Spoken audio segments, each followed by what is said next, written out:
아내 잃은 남편을 호랍이라고 합니다. 또 남편 잃은 아내를 과부라고 하죠. 부모를 잃은 아이들을 고아라고 합니다. 그런데 자녀를 잃은 부모를 칭하는 단어는 없습니다. 왜냐하면 말로 표현할 수 없을 만큼 그 마음이 참혹하고 아프기 때문입니다. 지난주에 우리는 참 마음 아픈 소식을 접했습니다. 이태원에서 20대가 100여 명이 넘는 우리 20대 청년들이 운명을 달리했습니다. 오늘 이 이야기를 보면서 왜 차별에 대한 얘기에 갑자기 이 얘기가 나올까? 말씀을 묵상하는데 주신 은혜가 있어서 함께 나누고자 합니다. 너무나도 슬픈 감정이라 어떻게 말로 표현할 수 있는 게 없어서 그 부모를 지칭할 수 있는 단어가 없다라고 얘기하지만 그 부모의 심정을 표현하는 단어가 있다라고 합니다. 그게 바로 참척이라는 단어입니다. 참척할 수 없는 그 참척의 심정, 그 참척의 심정이 뭐냐면 참혹할 참에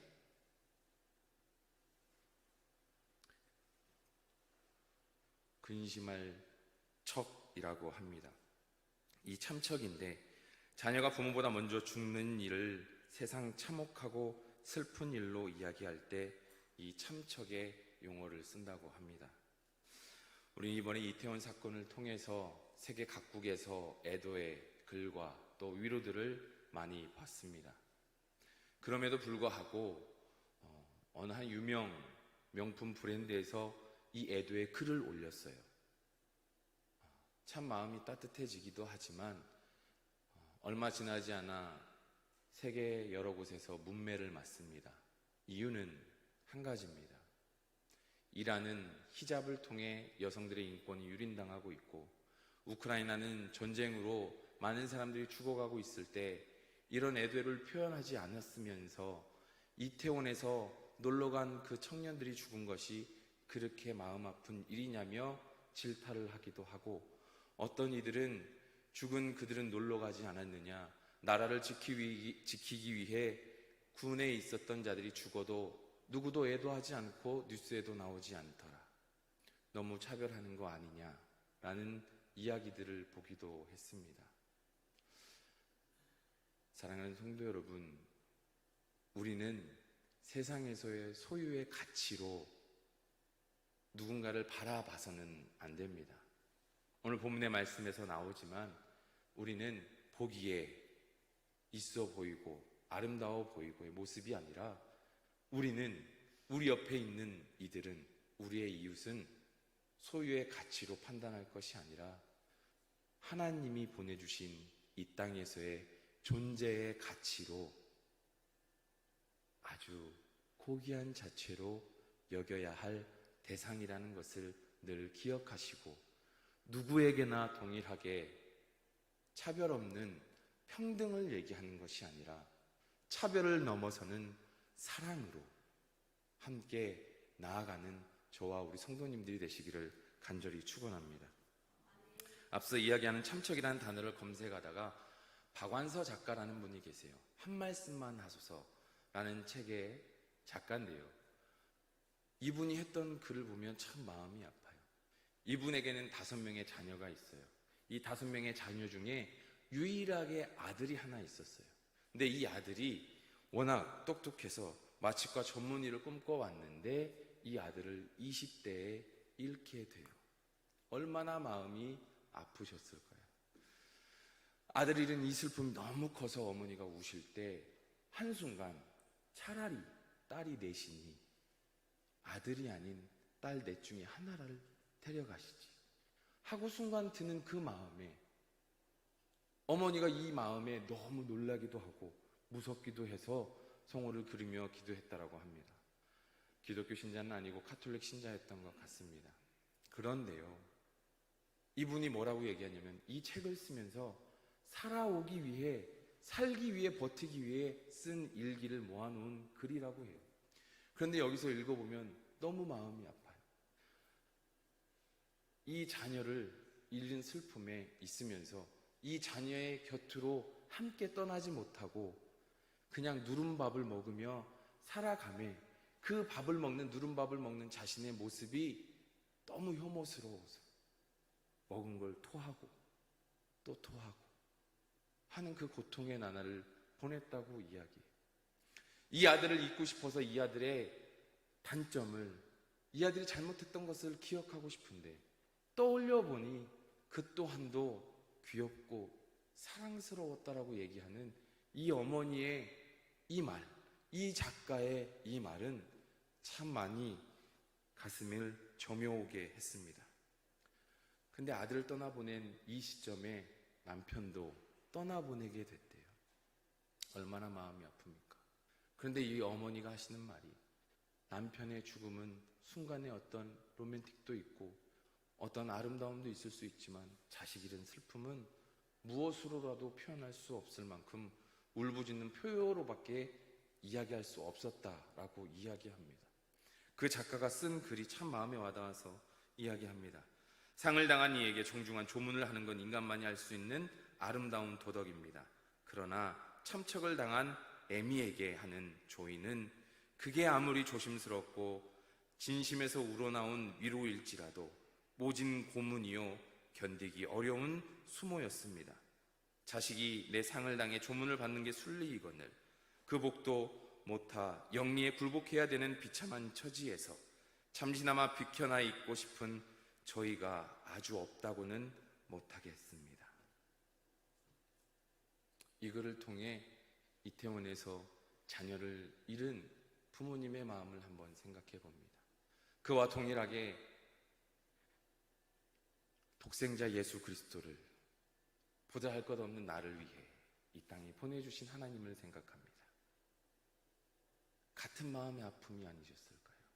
그 어머니와 같이, 그 부모님과 같이 하나님도 외아들 예수 그리스도를 고난과 순환과 그 십자가에서의 죽음을 바라보시며 참척이라는 단어로 하나님의 마음을 표현할 수 있겠습니까? 그런데 사랑하는 성도 여러분, 우리가 알아야 되는 게 있어요. 그만큼 나를 사랑하셨다는 거예요. 독생자 예수 그리스도를 참척의 아픔을 감당하실 만큼 우리를 사랑하셨음을 믿으시기 바랍니다. 우리가 그렇게 귀한 존재예요. 우리의 존재 자체가 하나님 앞에 그렇게 사랑받고 귀한 존재라는 거예요. 우리는 우리의 기준으로 생각하는 게 아니라 긍휼이라는 하나님이 주시는 마음으로 차별이 아닌 사랑으로 실천하는 믿음의 삶이 되어야 합니다. 그러한 믿음의 사람이 되시기를 간절히 축원합니다. 조금 전에 말씀했던 것처럼 세상은 소유의 가치를 말하지만 우리는 존재의 가치를 바라봐야 돼요. 오늘 본문의 말씀에 이 야고보서는 그 무엇보다도, 그 어떤 다른 말씀보다도 성숙한 신앙에 대해 이야기하는 게 야고보서입니다. 이 성숙한 신앙에 대해서 얘기하는데요, 우리가 읽은 이 2장의 앞서의 말씀, 1장에서의 앞서의 바로 위의 말씀은 경건에 대해 이야기해요. 또 믿음의 행함에 대해 이야기해요. 이 믿음의 행함에 경건을 가져야 되는데 이 경건을 이야기한 다음에 바로 나오는 것이 바로 차별하지 말라라고 얘기해요. 그 다음에 행함이 없는 믿음은 죽은 것이다 라고 얘기해요. 왜 차별이 이 경건에, 행함의 믿음 사이에 끼워져 있을까요? 중요한 건 하나님을 믿는 그 믿음으로 나아가, 살아있는 믿음으로 나아갈 때 우리 안에 있어야 하는 게 뭐냐면 긍휼한 마음으로 차별하는 모습이 없어야 된다는 거예요. 이 차별하는 모습이 없으려면 어떻게 해야 될까요? 차별은 어디에서 올까요? 차별에도 기준이 있어요. 구분이 있어요. 그런데 이 차별의 기준과 구분은 주관적이에요. 그가 경험했던 삶에서, 그가 경험했던 성공에서, 그가 경험했던 옳다고, 맞다고, 성공했다고, 이것이다라고 이야기하는 것이 차별의 기준이 됩니다. 그런데 사랑하는 성도 여러분, 우리가 차별해서 안 되는 이유 4가지가 오늘 읽은 본문 말씀에서 나와요. 1절에 나오는 누구나 영광의 주 예수 그리스도를 믿는 한 믿음을 받았기 때문에 차별해서 안 된다고 얘기합니다. 두 번째는 5절에서 하나님께서 이 세상에서 가장 가난한 자를 택하여 믿음에 부유하게 하시고 하나님의 나라를 상속하게 하셨다라는 거죠. 세 번째는 8절의 말씀입니다.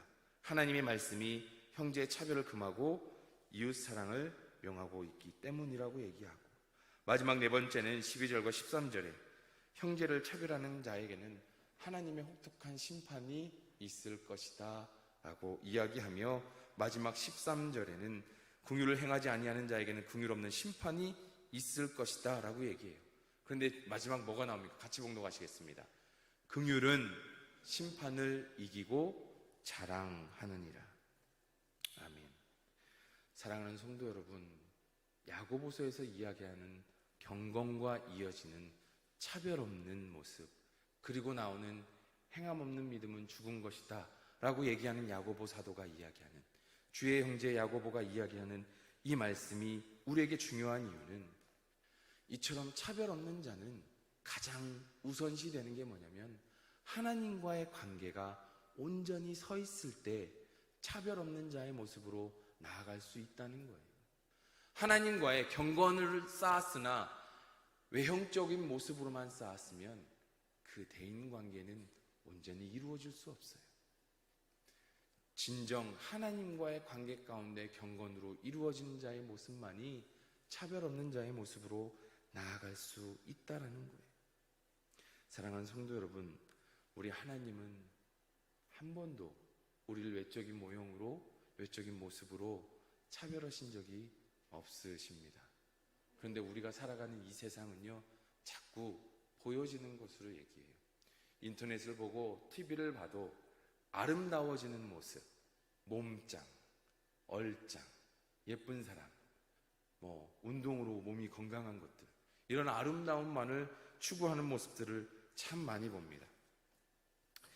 이렇게 건강과 아름다움을 추구하는 게 인간의 본능이라고는 하지만, 우리가 진정 추구해야 되는 하나님 앞에 존재의 가치에, 이 땅의 빛의 자녀의 모습으로 하나님이 사랑하시는 그 한 사람 한 사람, 한 영혼을 묻히게 할 정도로 세상은 자꾸 보여지는 아름다움만을 이야기하고 추구하고 있지요. 그래서 이런 슬로건이 있어요. 오늘날 아름다움은 세상 어디에서나 통합니다. 당신이 만일 잘생겼다면 여러 면에서 아주 유리할 것입니다. 그래서 저는 유리할 것 같습니다. 미국 중부의 한 지방 마을에 두 자매가 살고 있습니다. 집안이 참 훌륭해요. 혈통도 좋고 집안이 부유하기도 합니다. 더구나 이 두 자매가 예쁘기도 해요. 같이 사는 시골의 동네 총각들이 모두 다 흠모합니다. 한 두 청년이 용기를 내어 가서 그 아버지에게 딸들을 달라고 이야기합니다. 그러나 아버지는 거절합니다. 왜냐하면 그 두 청년의 집은 형편없었고 보잘것없었고 가난했기 때문이죠. 그런데 이 두 청년은 훗날 미국의 대통령이 됩니다. 한 사람의 이름은 케이지라는 사람이고, 다른 한 사람은 가필드라는 사람입니다. 당시에 보여지는 모습만으로 이렇게 이야기하죠. 그런데 다른 이도 있어요. 반대되는 이야기도 있어요. 쥐뿔 가진 것도 없는데 하나님만 바라보는 그 마음으로 딸을 시집 보냈더니 딸이 감사해하며 행복함으로 살더라 라는 딸도 있어요. 제 아내 이야기를 하는 건 아닙니다. 정말 아닙니다. 조금 전에 말씀드렸던 것처럼 차별에는 기준과 구분이 있죠. 우리가 조금 전에 봤던 말씀 가운데 2절과 3절의 말씀에 부유한 자들 들어올 때 너무 있어 보여요. 너무 있어 보이는 자들, 부한 자들이 좋은 옷과 아름다운 옷을 입고 들어오는데, 그 들어오는 모습을 보는 사람들이 어떻게 봅니까? 눈여겨보더라는 거예요. 눈여겨보더라는 거예요. 그리고 뭐합니까? 자리를 안내해요. 가난한 자가 들어왔더니 내 그냥 발등 아래 있든 거기 앉든 여기 내 발등 아래 있든지 하라고 이야기해요. 차별이 왜 생길까요? 그 내면을 가만히 들여다보면 그래요. 불안해서 그래요. 뭐가요? 내 삶이 불안하니 도움을 받고 싶은 거예요. 하나님을 의지하는 게 아니라 저 사람에게, 내가 저 사람에게 뭔가 좀 도움을 받을 수 있지 않을까. 또 하나는 뭡니까? 부러워서 그래요. 나도 그와 같이 행동하고 싶어서. 내가 부러워했던 그 사람의 모습처럼 나도 해보고 싶어서 그런다라는 거예요. 그 외에 많은 이유들도 있지만 가만히 보면 그렇습니다. 사랑하는 성도 여러분, 조금 전에 말씀드렸던 것처럼 우리의 삶의 기준이나 구분은 세상과 똑같아서는 안 돼요. 소유의 가치가 아니에요. 존재의 가치가 돼야 돼요. 그렇다면 우리는 존재의 가치에 대해서 얼마나 귀하게 여기고 있습니까? 내 자녀를 귀히 여기는 것처럼 내 자녀만큼 내 주변의 모든 이웃들도 귀히 여겨야 돼요. 세상은 옛날부터 인류가 있었던 때부터 차별은 시작됐습니다. 예술도 마찬가지예요. 평등을 이룬다라는 것은, 모든 것에 평등을 이룬다라는 것은 정말 어려운 일이에요. 있을 수 없는 일이기도 합니다.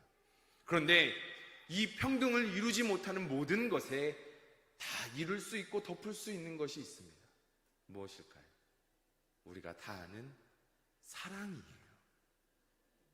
평등을 얘기하는 게 아니라, 세상은 차별에 평등을 이야기하지만 하나님을 믿는 우리는 예수 그리스도의 십자가로 말미암아 하나님의 사랑을, 그 대속의 구원의 은혜를 받은 우리는 평등이 아닌 사랑을 이야기하고 사랑을 추구하고 사랑을 전하는 저와 우리 성도님들이 되시기를 간절히 축원합니다. 그래서 우리의 삶은, 우리의 믿음은 차별에 평등을 얘기하는 게 아니라 차별의 존재의 가치를 인지하고 인정하고 귀히 여기며 사랑으로 나아갈 때 그 사랑하는 마음에 무엇이 있습니까? 긍휼이 있기에 사랑하는 거예요. 때로는 보기 싫은 사람도 있어요. 사랑하는 게 얼마나 힘이 듭니까? 내 자녀가 말을 안 들어도 내 자녀이기 때문에 사랑할 수 있어요. 그런데요, 내 자녀, 내 가족, 내 형제가 아닌 오늘 본문의 말씀에 최고의 법이 뭡니까?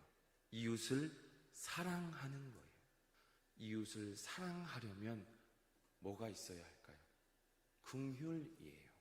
그런데 이 긍휼은 내가 노력한다고 받는 게 아니에요. 내가 열심히 나아간다고 받는 게 아니에요. 긍휼은 하나님의 은혜로 받아요. 그런데 이 하나님의 은혜로 어떻게 받습니까? 하나님의 은혜 안에 우리가 행하는 믿음이 있고 사랑을 실천하고 믿음으로 나아가고 기도하고 간구하고, 어렵지만 내가 먼저 손 내밀고 내가 먼저 고개 숙이고 내가 먼저 무릎으로 나아가고 내가 먼저 눈물을 흘리고 내가 먼저 아파해야만 그 사랑을 느낄 수 있어요. 하나님이 주시는 그 사랑의 깊이를 깨달을 수 있어요. 그걸 깨달아야지만이 내 안에 믿음의 긍휼의 그릇이 커지고 높아지고 깊어지고 넓어질 수 있다는 거예요. 그런데 아파하지 않으면서, 아파하지 않았으면서, 괴로워하지 않았으면서 어떻게 사랑을 이야기하겠습니까? 내가 아프지 않으려고 남을 찌르는 것, 내가 다치지 않으려고 방어하고 찌르는 것, 내 모습은 아닌지, 우리의 모습은 아닌지.